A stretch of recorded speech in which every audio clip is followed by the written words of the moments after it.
반갑습니다. 최종원입니다. 이번 영상에서는 시장의 심리를 이해해보는 시간 갖도록 하겠습니다. 시작 전에 하단에 있는 구독과 따봉 버튼 눌러주시고요. 본론에서 본 내용 확인하시길 바랍니다. 나름 꿀팁이라고 준비한 내용인데요. 재밌게 보셨으면 하네요.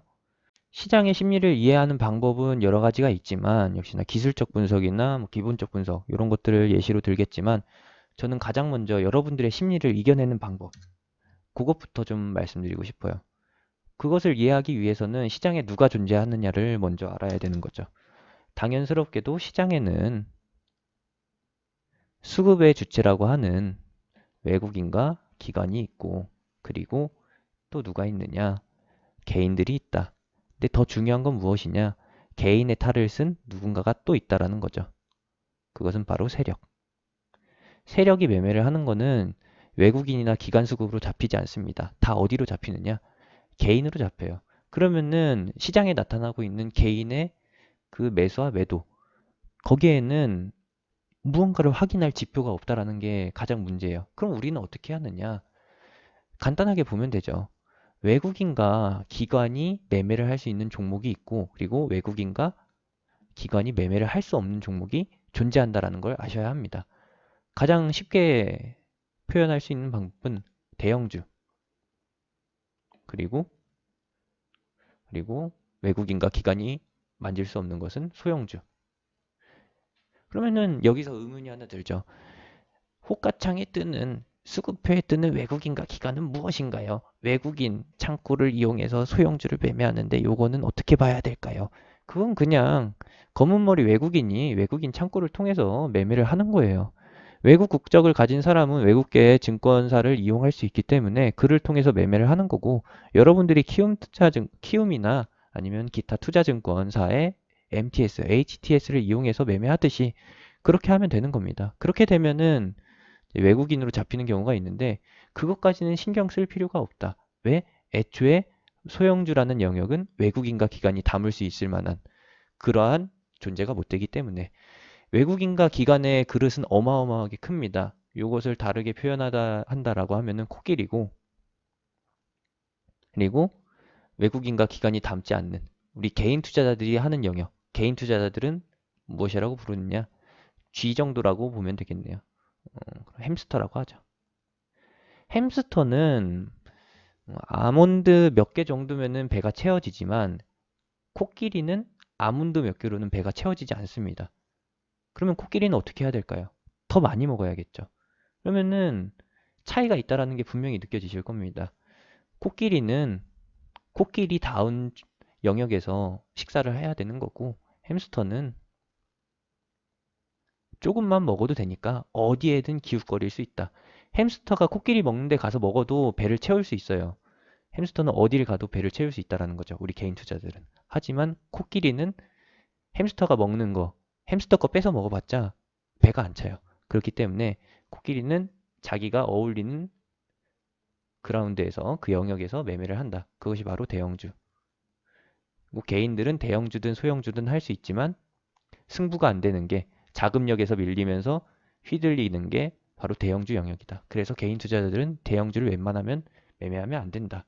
그걸 알고 있는 사람들이 테마주 매매, 소형주 매매를 하는 게 아니라 그냥 소형주가 잘 가니까, 급등을 잘 하니까 그게 진짜 눈에 보여서 눈에 보이는 게 그거밖에 없어서 그쪽으로 가는 거예요. 물리는 사람들도 시장의 원리를 모르고서 그냥 급등주만 따라가다가 물리는 거고요. 이게 그냥 통용돼 있습니다. 변함없는 사실이에요. 예나 지금이나.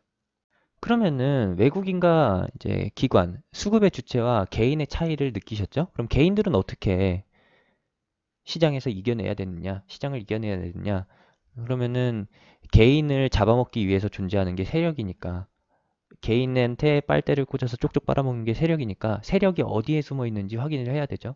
근데 세력은 진짜로 다크템플러처럼 숨어 있다. 그럼 얘네를 어떻게 구분해야 되느냐? 시장이 하락할 때, 그리고 차트에서 급락이 나올 때, 투매가 나올 때를 확인해야 된다라는 거예요. 투매가 나오는 경우에는 하락하는 이유에는 두 가지가 있습니다. 악재 또는 공포심리. 공포심리라고 하면은 이유 없이 하락할 때, 이유가 없을 때 나타나는 게 바로 공포심리죠. 악재라고 하면은 진짜 상승이 끝날, 상승의 원인이 사라지는 거기 때문에 하락하는 게 합당하죠. 그 대표적인 예시가 남선 알루미늄입니다. 남선 알루미늄은 원래 혈연으로 해서 지속적인 대장 역할을 했었어요. 시세가 나왔었는데 혈연으로 엮여 있던 남선 알루미늄이 이제 혈연이 끊어지다 보니까 단독적으로 이제 예시를 들어서 직접적으로 거론해서 말씀드리면은 이낙연 총리의 동생이 SM그룹의 사만기업 대표이사로 있었고 그 계열사 중에서 상장사가 남선알루미늄이었어요. TK케미칼도 있고 남선알루미우도 있는데 거기에서 사퇴를 하면서 대표직을 내려놓으면서 SM그룹과 그리고 남선알루미늄 이낙연과의 연결고리가 끊겼다라는 겁니다. 그럼 어떻게 되겠어요? 당연히 재료가 없으니까 더 이상 엮일 이유가 없으니까 하락하는 게 맞겠죠. 그래서 지금 하락하는 중이고 남선알루미늄이든 TK케미칼이든 이 떨어지는 칼날을 받으면 안 되는 이유는 다시 상승할 명분이 현재는 없기 때문에 얘는 다음 대선 때도 모르기 때문에 뭐 이제 다시 한번 이낙연 총리 동생이 재선인 된다라면 모를까?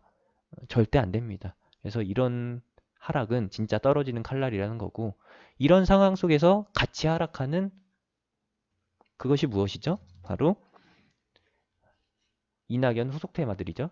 후발주인 삼본전자로 예시를 들어드릴 텐데 분명히 말씀드렸어요. 개인과 기관이 외국인이 만질 수 있는 종목의 영역은 다르다라는 거. 네, 얘는 조금 애매한데 그래도 설명해 드릴게요. 후발주니까. 분명히 기관과 외국인이 만질 수 없는 종목이 있어요. 만약에 삼본전자가 그러한 규모라고 하면은 당연히 이 캔들 속에서는 개인과 그리고 세력만 존재하겠죠. 근데 오늘 삼분전자가 하락할 이유가 없었다라는 겁니다. 분명히 악재가 터진 거는 남선 알루미늄과 그리고 TK 케미칼인데 이낙연 테마로 새롭게 떠오르고 있는 삼분전자가 떨어질 이유가 없어요. 왜? 계속해서 모멘텀이 남아있기 때문에 하견으로 엮여있기 때문에 지연으로 엮여있기 때문에 계속해서 오를 수밖에 없는 구조인데 왜 하락했냐? 시장이 하락하니까 그리고 테마가 흔들리니까 이낙연에 대한 의구심이 생기니까 남선알루미늄과 TK케미칼이 그 공포 심리를 확대시키다 보니까 진짜 현재 상황을 모르는 사람들이 매도를 하는 거예요. 그럼 이걸 누가 받았을까요? 삼분전자가 죽지 않았다. 모멘텀이 살아있다라는 걸 아는 사람들과 또 누구? 세력. 물량 매집이 덜 된 세력이 받았을 가능성이 굉장히 크다. 만약에 이 삼분전자가 진짜로 재료가 소멸됐다라고 하면은 이낙연의 불출마 선언과 함께 이낙연의 대권 포기와 함께 진짜로 악재가 터져서 재료가 소멸돼서 하락할 이유가 생겼다라고 하면은 작은 캔들로 해서 이렇게 하락하는 게 아니라 큰 캔들만 연속적으로 떨어지면서 하한가 이상의 하락률을 보인다라는 거예요. 진작에 무너졌어야 돼요. 하지만 그렇지 않다라는 것은 재료가 살아있기 때문에 공포심리에 과장된 공포심리에 의해서 떨리는 사람들이 던졌기 때문에 이런 식으로 하락이 나온 것이고 결국에 패턴은 어떻게 되느냐? 여기와 똑같이 진행됩니다. 아니면 여기와 똑같이. 종목이 하락할 때에는 매수 의지가 없을 때에는 호가가 빕니다. 호가가 비게 되면은 음봉의 크기가 점점 더 크게 나타나죠. 근데 결국에 누군가가 받아간다라고 하면은 음봉의 크기가 점점 더 줄어들게 됩니다. 세력이 받던 아니면은 이 종목이 살아있다는 걸 아는 사람이 받던 그렇게 받아가게 되면은 캔들의 크기는 점점점 줄어들다가 매도세가 약해졌을 때, 아, 이거 물량이 부족한데 더 사야겠네 라고 판단한 세력이 그렇게 생각하고서 매수에 나설 때 반등이 나오게 된다. 그 반등은 어떻게 진행되느냐? 시장 상황이 공포 심리가 완전히 해소되게 되면은 빠르게 V자 반등 형태로 가는 것이고, 그리고 시장 상황, 불확실성이 조금 느리게 해소된다라고 하면은 완만하게 U자를 그리면서 시간을 두고 반등을 한다라는 것이죠. 결국에 빨리 반등하느냐, 조금 천천히 완만하게 반등하느냐, 시간을 두고서 반등하느냐 그 차이인데 결국에는 갭을 다 채운다라는 거예요. 그리고 나서 이 순간에 무슨 내용이 나오냐? 셈으로 표시해드린 이 구간에서는 불확실성 해소 뉴스가 나온다. 그러면은 사람들은 어떻게 할까요? 이 순간에 다시 한번 따라 붙게 됩니다. 추격 매수를 한다라는 것이죠. 그러면은 개인들은 어떻게 한 거냐? 하락이 시작될 때는 가만히 있다가 하락폭이 완전히 커졌을 때쯤에 바닥권에 도달해 갈 때쯤에 공포 심리에 의해서 매도를 하게 된다. 그리고서 다시 한번 상승세가 나타난 걸 확인하고서 매수하겠죠. 이게 바로 뭐예요? 저점 매도, 고점 매수. 이전에 어떻게 했을까요? 고점에서 샀다가 저점에서 매도하고 다시 한번 따라 붙는 거죠. 이게 계속 반복되니까 개미 취급을 받는 거예요. 세력이 항상 이용하는 것도 뉴스나 가짜 뉴스나 아니면은 루머를 이용해서 주가를 흔드는 것도 역시나 이 영역에서 나타나는 자연스러운 반응이고요. 요거를 모르면 당한다. 요거를 안 당하면 알면은 요 패턴을 제대로 안다라고 하면은 이번 하락장에서 테마주에서 털릴 이유가 없죠.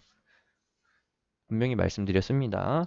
재료가 끝난 남선알미늄, 남선알미우, TK케미칼은 하락하는 게 합당한 것이고 이 외에 이낙연 테마는 개인들의 심리가 흔들리면서 개인들이 빠져나가는 것이지 세력은 그대로 남아있다라는 거.